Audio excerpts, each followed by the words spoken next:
Hey everybody, Snake Doc here. Welcome back to the channel. Today we're going to do another pistol unboxing, and it's another SAR ARMS gun, another Turkish-made firearm, which goes along with a budget theme, and it's really a feature-packed gun that I've been looking at for a couple years now, and decided I would go for one because one became available. Right now, guns are kind of scarce, but if you do look around, sometimes you can find a good deal out there. So we're going to do the unboxing right here, and we're going to do a comparison to a gun that this is sort of modeled after, and we're going to check out some holsters, and then we'll get into weight and dimensions, and then we'll talk about pricing on it as well. So let's get this opened up and see what we have.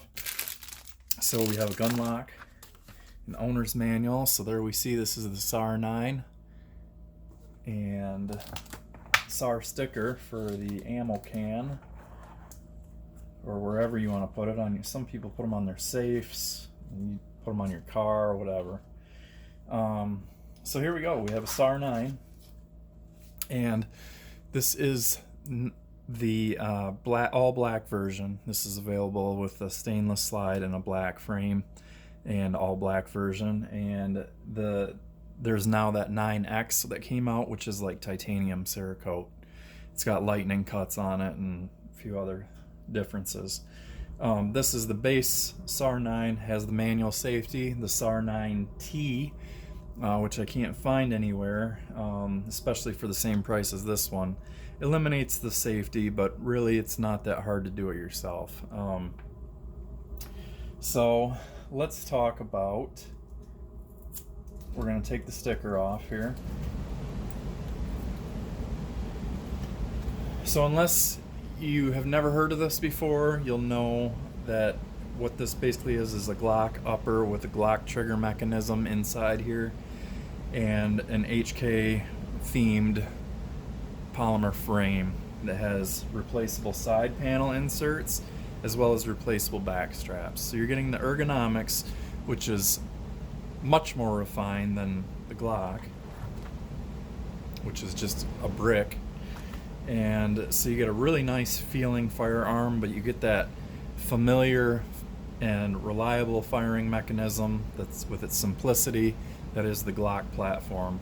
And this actually is in a chassis style, so like a P320, if you will, style chassis. However, the serial number is on the frame instead of the chassis, so I'm not quite sure what they were thinking with that. So takedown is just like a Walther or a Canic, where all you do is you pull down on the tabs and then the slide will come forward. But before we get into that, let's look at what else is in the box. So we have two back straps. Everything that's on here should be medium because that's the way most guns come. I don't know, I haven't looked yet. We're just doing this together. And then there's a pin punch tool. That's a nice little machined item that you can knock out this roll pin here to take your back strap off. Let's see if I can do it by hand. No, it's gonna need some beating from a hammer. And then here's your side panels. So there's 4 side panels in there for a total of 6. You could mix and match and do whatever. And I owned a HK P30 before, and I actually did mix and match.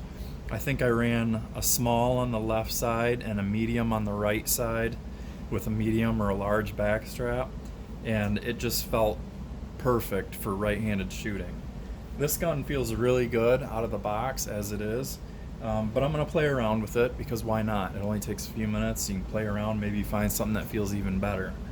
Comes with 17 round mags.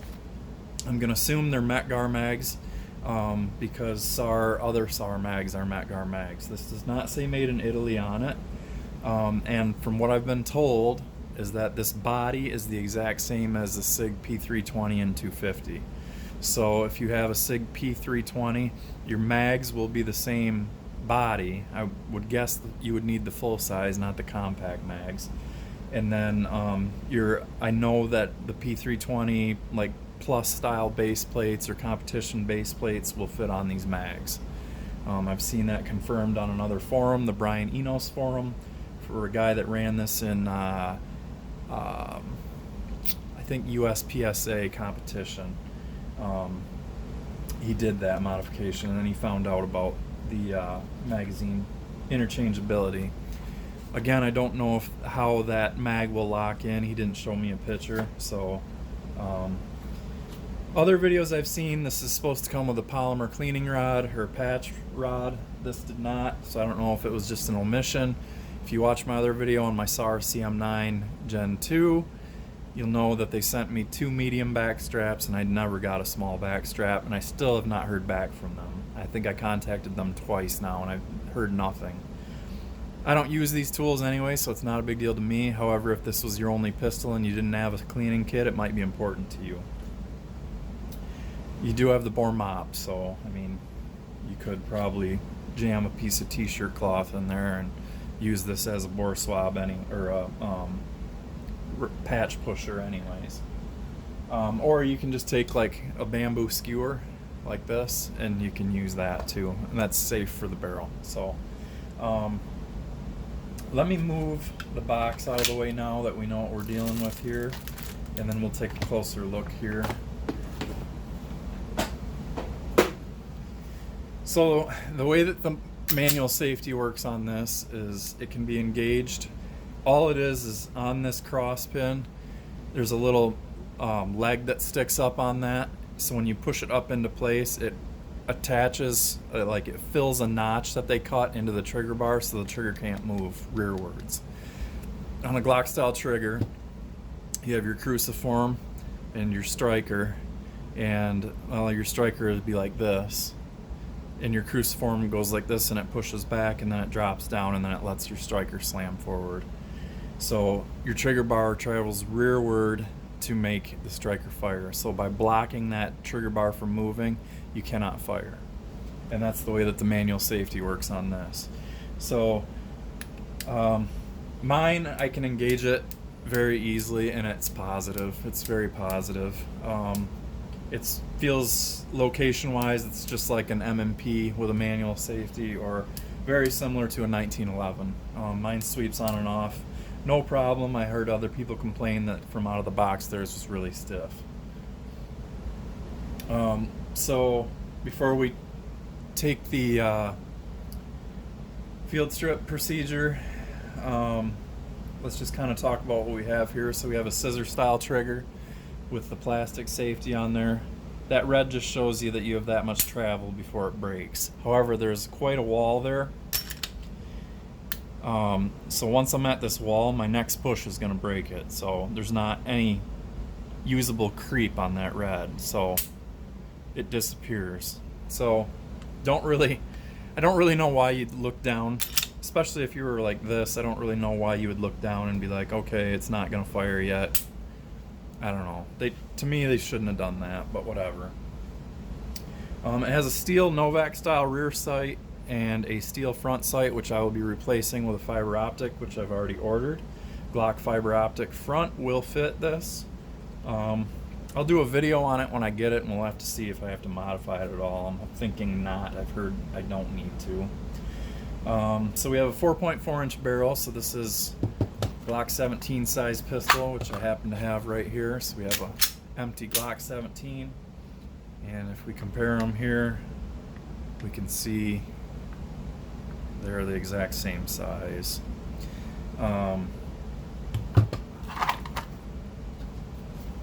Would I say that this is concealable? Yeah, definitely. But again, I'm 6'2", 200 pounds, just shy of 200 pounds. And I wouldn't have a problem concealing it. The ergonomics are really nice, and you get this little bit of taper on the back end, which you don't get on the Glock slide. See how the Glock slide is just blocky, and then this one has a little bit of that curve to it. There isn't an additional amount of beaver tail hanging off the back or anything, and it really feels narrow. We'll get the calipers out in a minute. So 3-slot Picatinny rail, and just standard white dot sights. So there is a notch right here that you could fill in if you like the popsicle look, or it's the ball on top of the stick. You could paint that yourself. I'll probably end up blacking out the rears like I always do. These are Made in Turkey, of course, but the SAR now has a USA division, and they're out of Alabama. So let's move on to taking the top off of this, and we'll compare it to the Glock 17 here. So the difference is going to be is that I have a Gen 2 Glock here, and they don't have a dual recoil spring. They have the old standard single. So if this was a Gen 4, it would have like a dual captured. But you can see they're everything about it is nearly the exact same. I've heard that I can't put the Glock slide on the top here. I don't want it to get it stuck, but you know what? It feels like I could. I mean, there's the Glock slide on top of the SAR. Let me put the SAR on the Glock if I can.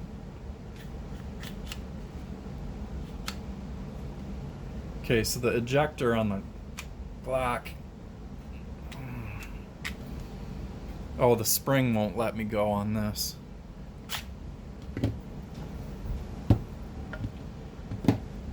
But you can see the similarities and you know everything about it, what it was based off of. It's very obvious. So let me put my Glock back together here. Actually, no, I don't want to. So when I was talking about a Glock cruciform, this is your cruciform, and Glock does not have a chassis. Your frame is what holds your trigger group in. There you can see your striker block depressor ramp right here, your ejector, and there's your connector sticking up.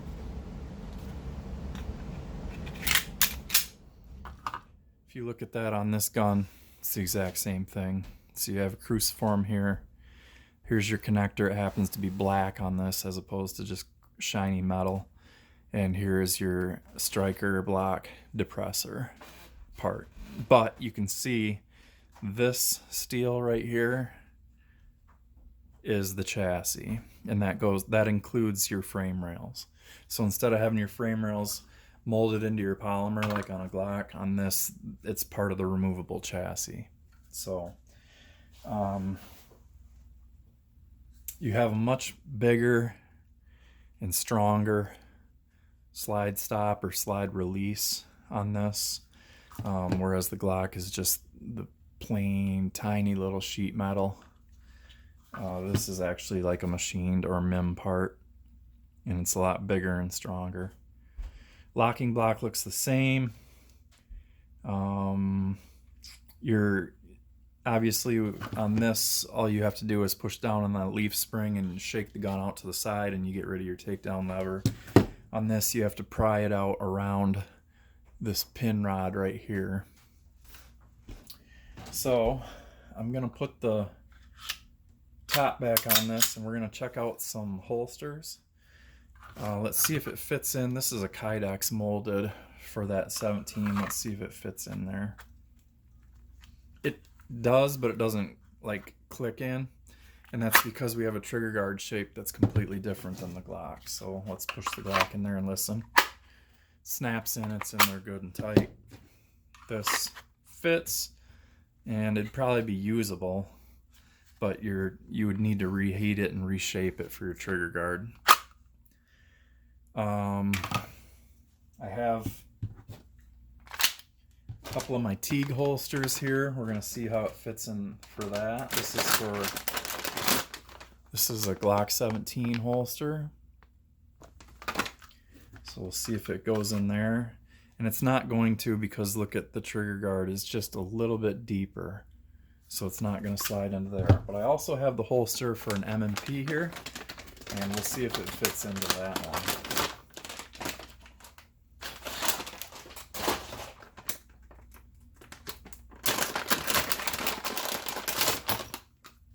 So here we have it that's for M&P 9 or 40. You saw me do it with my 40, and something is stopping it.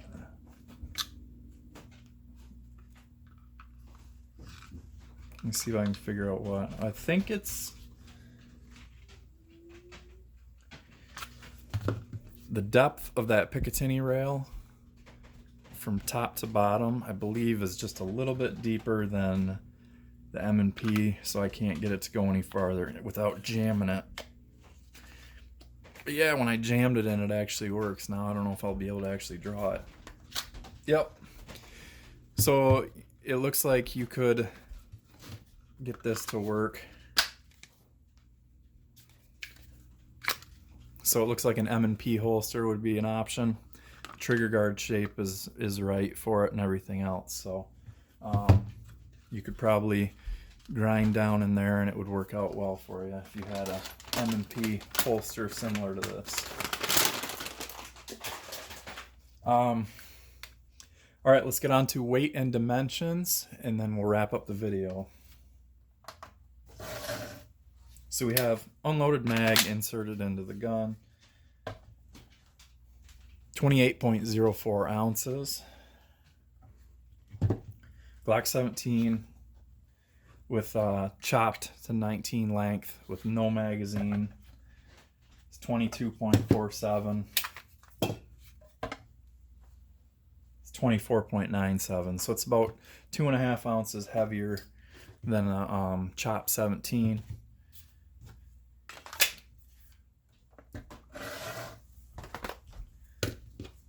Let's see what we have here. So our slide width is exactly 1 inch.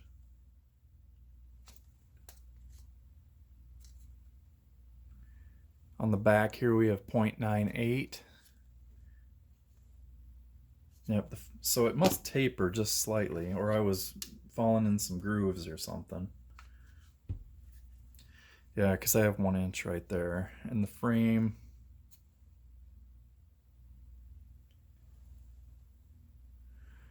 is 1.1, and then at your safety 1.38.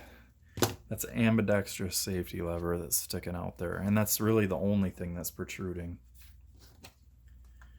Mid part of the grip with the medium stuff installed, 1.21.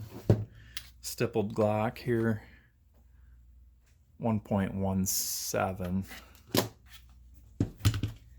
Again, you could put your small backs or your small side panels on, and I believe that would slim it up a little bit too. It's really just a nice feeling gun. Let's talk about the trigger pull on this one. I'm definitely going to be doing a trigger job on this gun. This feels, it was horrible when I first pulled it out of the box and tried it at the FFL.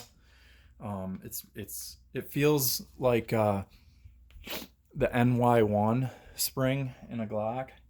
Like you have a really hard take up with a defined wall, and then your brake is perfect on this. So it reminds me of the NY1, and my reset's kind of stagey. Like it's really kind of messy. So I know that I'll be able to clean that up very easily with a 25-cent trigger job, if you know what I mean. So I plan on doing that, and I might even do that on video, but YouTube's getting so picky about stuff, it's ridiculous. Pricing on these, not that long ago, before the COVID and before like gun stuff has gone crazy, these were like, I saw them as low as like $259, which was crazy. I should have bought one then. I don't know why I didn't. Now I've seen them as high as $419. Average price is right around $350, and I was able to get this from Kentucky Gun Company for $340 shipped. That was with the credit card fee. So they're, you know, right around mid threes, which is still a smoking deal for what you get. I mean, that's, unless you have Blue Label, that's like $200 cheaper than a Glock. And to me, the features of this and everything, with it having a nice Picatinny rail as opposed to just the Glock rail, which is one slot, front and rear cocking serrations, a manual safety option. I know some people love it, some people hate it, but like I said, it's, if you have any knowledge of the mechanism, it shouldn't be that hard to figure out how to make that go away. Has a reversible magazine catch on it, nice safety trigger, metal magazine, 17 rounds. So this would be a great home defense gun. I do think it's something that you could carry, because it's a Glock 17 is carried by a lot of people, and this is very similar in size to a VP9. So a VP9, a lot of guys carry those too. This just has a slightly longer slide and barrel on it. And I mean very slightly, like under a half an inch difference. So if, you know, but yeah, so stay tuned for more videos. I'm going to make some more videos about this as I do some things to it. Like I said, I got the front sight coming. I'm going to be putting a fiber optic on there. I love fiber optics on my pistols. And then also possibly a trigger job video. And then also stay tuned if you guys have a Beretta M9, a 92FS, a 92S, or any Beretta or a Taurus without a rail on it. I'm going to be giving away a holster for that too. So if you want to get in on that, stay tuned to my channel. Please like, please subscribe, please comment. I love talking and interacting with you guys. Thanks for watching. Always shoot safe.